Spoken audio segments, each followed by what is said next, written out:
Hello, knowledge seekers. In this episode of 20-Minute Books, we delve into the riveting insights of Stolen Focus by acclaimed journalist Johann Hari.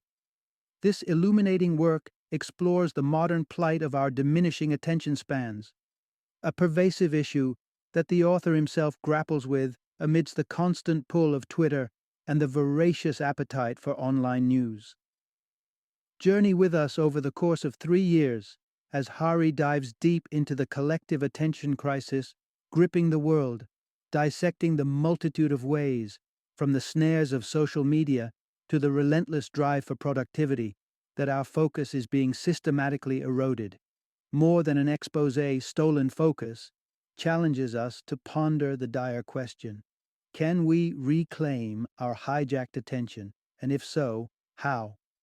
Notable for his New York Times best-selling works, Johann Hari brings his sharp journalistic prowess to this critical issue, examining an experience familiar to many in our interconnected age.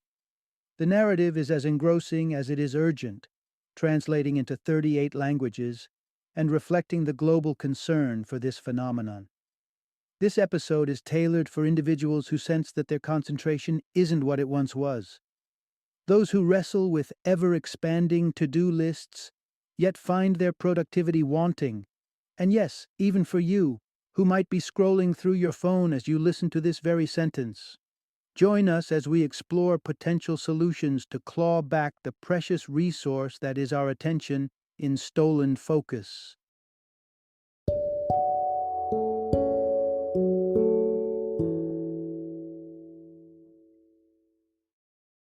Stolen Focus: Why You Can't Pay Attention and How to Think Deeply Again.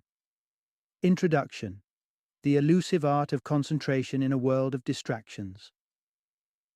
Imagine the symphony of distractions that awaits you each morning like a cacophony. The pings, the buzzes, the endless parade of notifications drawing your eyes and your focus away from the tasks that truly matter. It's the modern world soundtrack, and for many, it's the saboteur of productivity and deep thinking. This is the attention heist of the 21st century, where your focus is the prize and every tech company is vying for it. So, what's the cost of this constant distraction?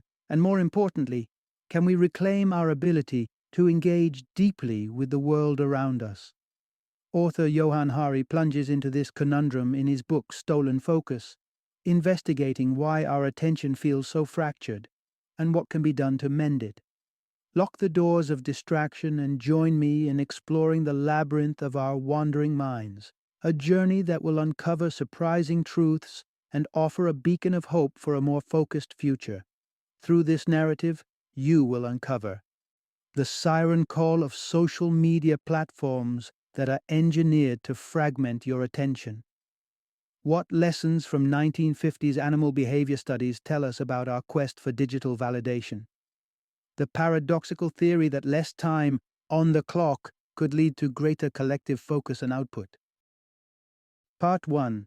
Discover the hidden battle for your attention span. As you navigate the digital jungle, dodging pop-ups and evading sidebar ads, you might feel like your focus is being ambushed at every turn. And it's not just a feeling, it's a reality that we're collectively grappling with. Take Sune Lehmann's story, for example. As a professor in Denmark, he noticed a disturbing trend affecting not just him, but potentially everyone who interacts with the online world. Deep dives into data revealed a stark drop in our collective attention span, with trending conversations on Twitter dissipating faster than a morning mist. Lehmann's findings might sound like a modern problem, but this disconcerting shift in focus actually stretches back over a century, echoing through the digital corridors of time to an era before the Internet's ingrained dominance. The Great Acceleration, as it's aptly termed by Robert Colville, encapsulates our relentless march towards faster, more voracious consumption of information, from the steady drip of telegrams to the unceasing torrent that is the Internet today. The warp speed of information hasn't just sped up our world, it's rewired the very way we interact with it, inviting a flood of data into our lives that far exceeds the limits of what our brains evolved to handle. Mark this: Our neural architecture remains largely the same as it was 40,000 years ago, but the volume of information we now encounter is exponentially greater. As seductive as it might be to blame solely the devices that so eagerly monopolize our attention, the truth is that the issue runs deeper, anchored in the very fabric of our acceleration-obsessed society. Here, we must ask not just how this happened, but what this means for our future and whether our frayed focus can ever weave itself back into coherence. Join me on a journey of introspection and revelation, one that goes beyond pings and buzzes, diving into the heart of our distracted existence and the quest to reclaim the precious resource that is our attention. Part 2: The Mechanics of Distraction, How Technology Hooks Us. Eyes glued to the screen, you scroll, like, and share. It feels like a leisurely choice, but in truth, you're caught in a meticulously engineered web. If you ever wonder why it's so hard to log off and walk away, consider this. The platforms you use are tailored not just to attract, but to ensnare your attention. Take a trip back to the early 2000s when the architects of digital obsession were busy at work in Stanford University's Persuasive Technologies Lab. They were on a mission to meld behavioral psychology with technology, asking whether apps and websites could be coded to influence human activity. And they found success, echoing the findings of influential psychologists like B.F. Skinner, whose experiments demonstrated that behavior could be shaped through rewards. This psychological insight gave birth to the digital counterparts of Skinner's reward-laden buttons. The like, share, and comment features that punctuate our online interactions. These seemingly benign buttons are actually dopamine triggers, rewarding us for our engagement and drawing us deeper into the digital maze, ratifying our every action with a gratifying rush of validation. The design tricks don't end there. The infinite scroll, a once revolutionary feature, now feels almost elemental in our web experience. Conceptualized by Asa Raskin, it metamorphosed our engagement with content from a conscious choice at the end of each page to an automatic, never-ending cycle. Yet, even Raskin, the inventor himself, has grown wary of the monster he unleashed, recognizing its propensity to extend our online dalliances significantly. The goal of these design features is clear. Ramp up the engagement. That's tech speak for the time you spend interacting with the platform. These tech giants measure their triumph, not in dollars, but in your minutes and hours, leveraging your lingering attention to sell targeted advertising. The startling truth is that while we don't pay for these platforms with our wallets, we're heavily billed through the currency of our focus. Indeed, in this digital landscape, your time morphs into their revenue. It's a transaction where Silicon Valley's wealth expands and our attention, priceless and finite, diminishes. Part 3: Understanding the double-edged sword of digital connectivity. As your fingertips dance across the keyboard, options abound to either build bridges or widen gulfs between communities.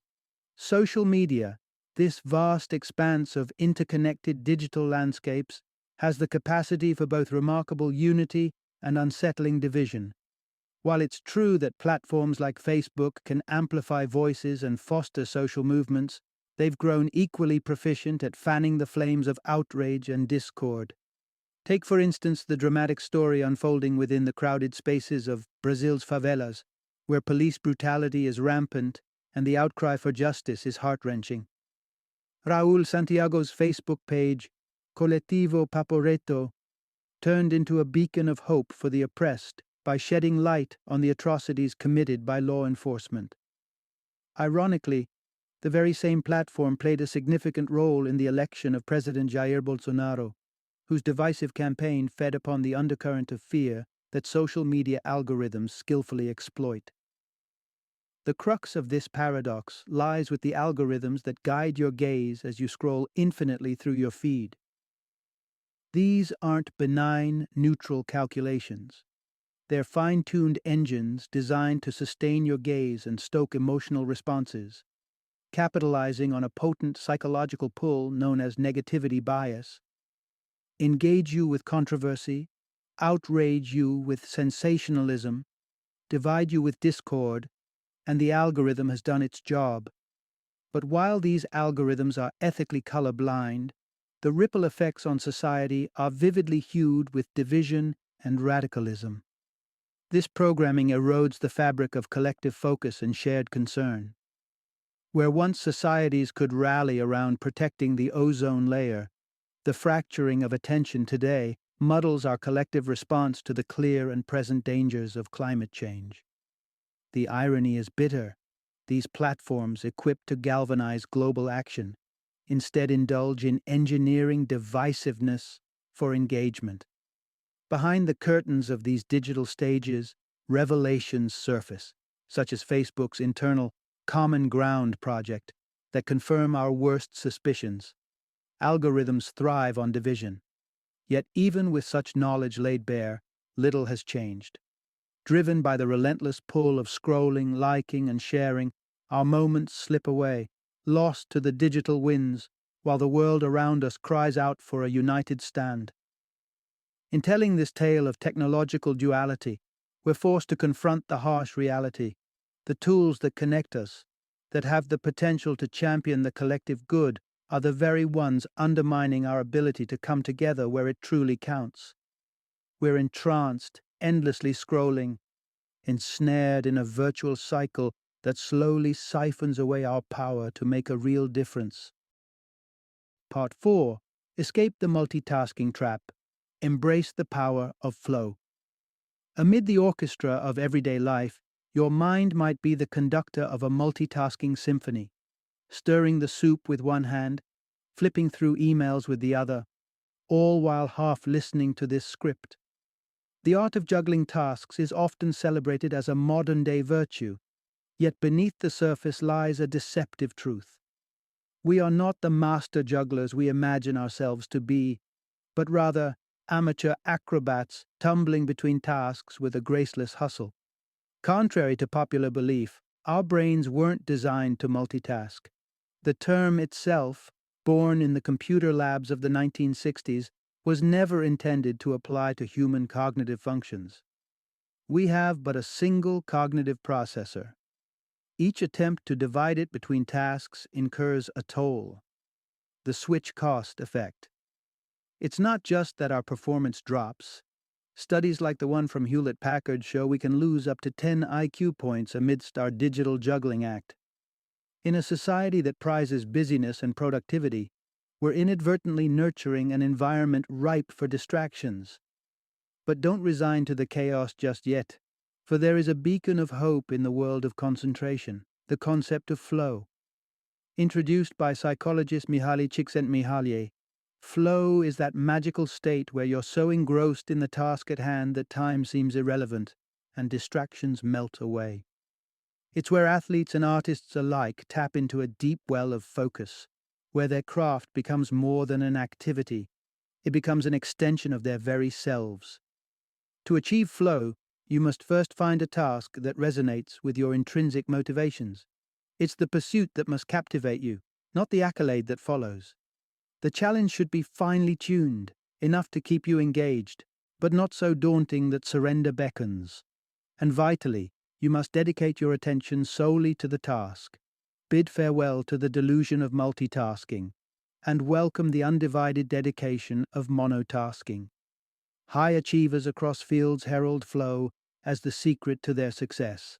And while our society may laud the multitaskers, it's those who master the art of deep, immersive focus who truly thrive.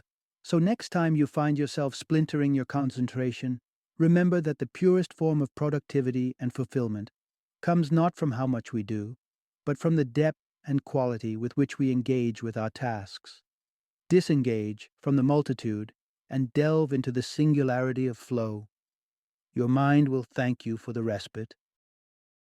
Part 5. Reclaiming Focus in a Cluttered World.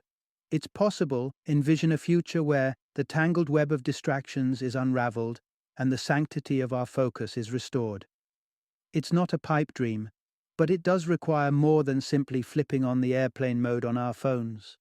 The root of the issue lies deep within a societal structure that glorifies busyness and relentless multitasking, all while herding us into digital arenas purposefully crafted to fragment our attention.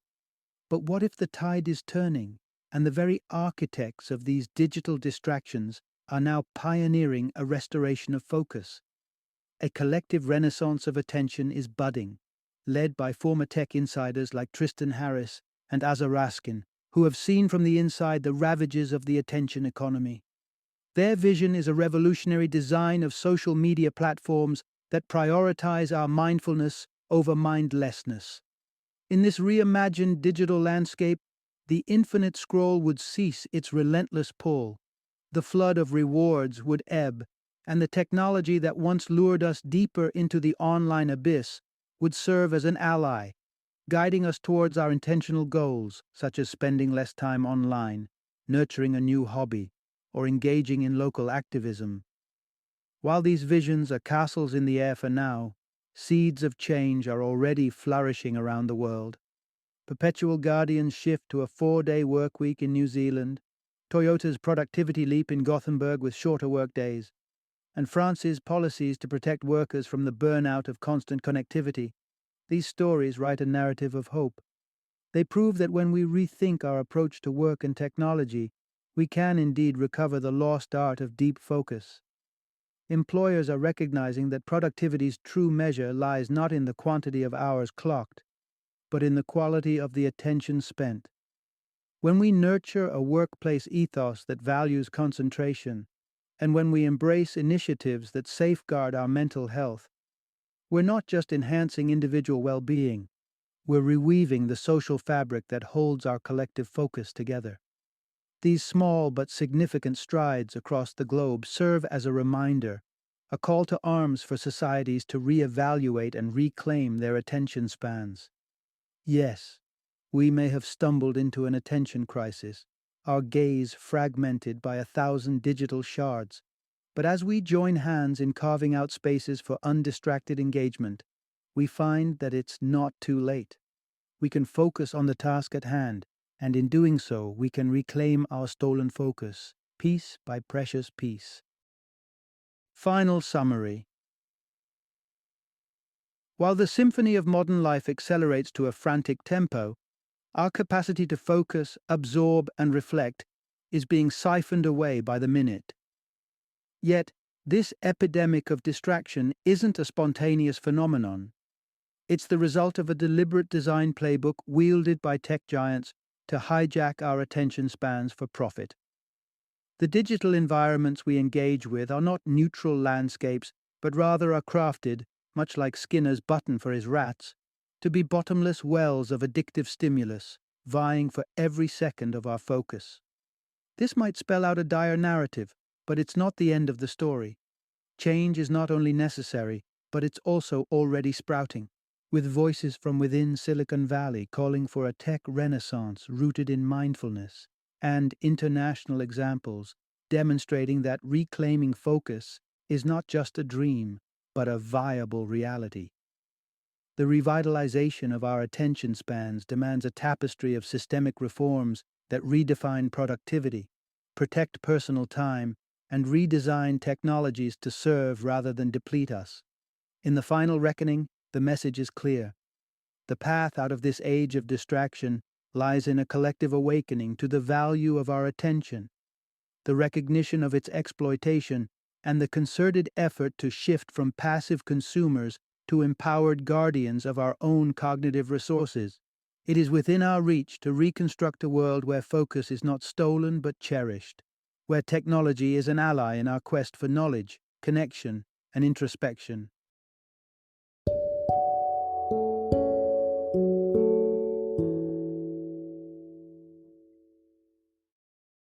Thank you for joining me today on this journey of learning and discovery as we explored the insights of another thought-provoking book in our growing library of knowledge.